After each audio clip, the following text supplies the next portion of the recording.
हम लोग अभी अशोक के शिलालेख पढ़ेंगे अभी। ठीक है, तो इसमें नोट्स बना लिए थे, वीडियो थोड़ा सा खराब हो गया था इसलिए फिर से शूट करना पड़ा।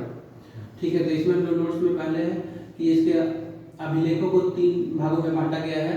प्रथम है शिलालेख, दूसरा है स्तंभलेख और तीसरा है गुहालेख। ठीक है, इसमें लिखेंगे 1750 में पोर्टेटरी फैंथर ने इसको सबसे पहले खोजा था। 1837 में जेम्स प्रिंसेप ने पढ़ा था। ठीक है, इसके शिलालेख में है 14 शिलालेख हैं। पहला अब शिलालेखों के बारे में हम लोग पढ़ते हैं। प्रथम शिलालेख में पशु बलि की निंदा की गई है। दूसरे शिलालेख में 2 है तो पशु प्लस मनुष्य हो गया।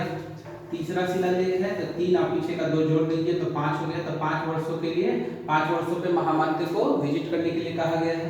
चौथा शिलालेख में भेरी घोष की जगह धर्म घोष की व्याख्या की गई है। भेरी घोष भेड़ के 4 पैर होते हैं तो उससे आप याद कर लीजिएगा चौथा शिलालेख।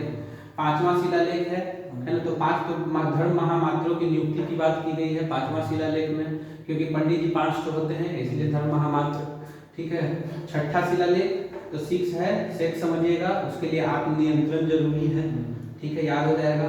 7वां और 8वां है तो तीर्थ यात्रा के बारे में कहा गया है 7वां और 8वां में, चूंकि 2 अभिलेख एक साथ है 7 और 8, तो तीर्थ यात्रा भी बड़ा होता है तो तीर्थ यात्रा के बारे में कहा गया है। आजीविकों के बारे में भी कहा गया है।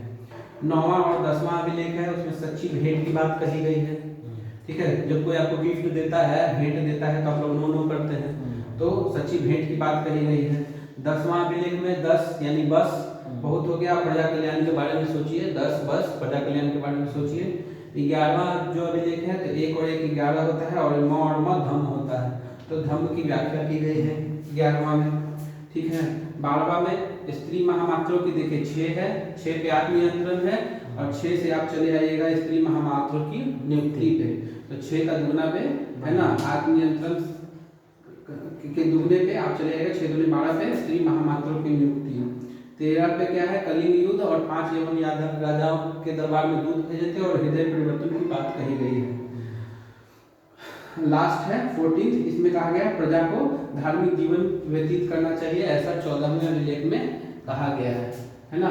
तो चलिए बोलिए, अशोक के अभिलेख कितने थे? अभिलेख को 3 भागों में बांटा गया है।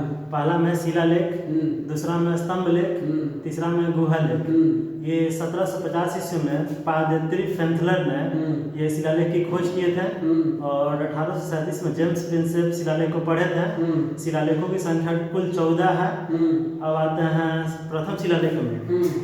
प्रथम शिलालेख में है पशु बलि की निंदा है।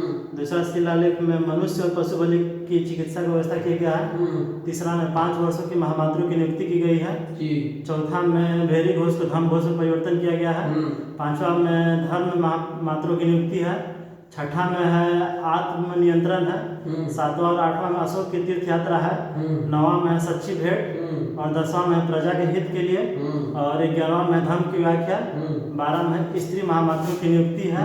13 में है कलिंग युद्ध और 5 यवन राजा की बारे में बताया गया और हृदय परिवर्तन और 14 में जो है प्रजा को धार्मिक जीवन की व्यतीत करने का सलाह दिया गया है। ठीक है, इस प्रकार नोट्स बन गया, आपको याद करा दिए। अब हम रिवीजन करा देते हैं तो परफेक्ट हो जाएगा। ठीक है, इसमें कहा गया है अशोक के अभिलेखों के बारे में कि 3 अभिलेख थे। ठीक है, कौन कौन? शिलालेख, स्तंभलेख और गुहालेख।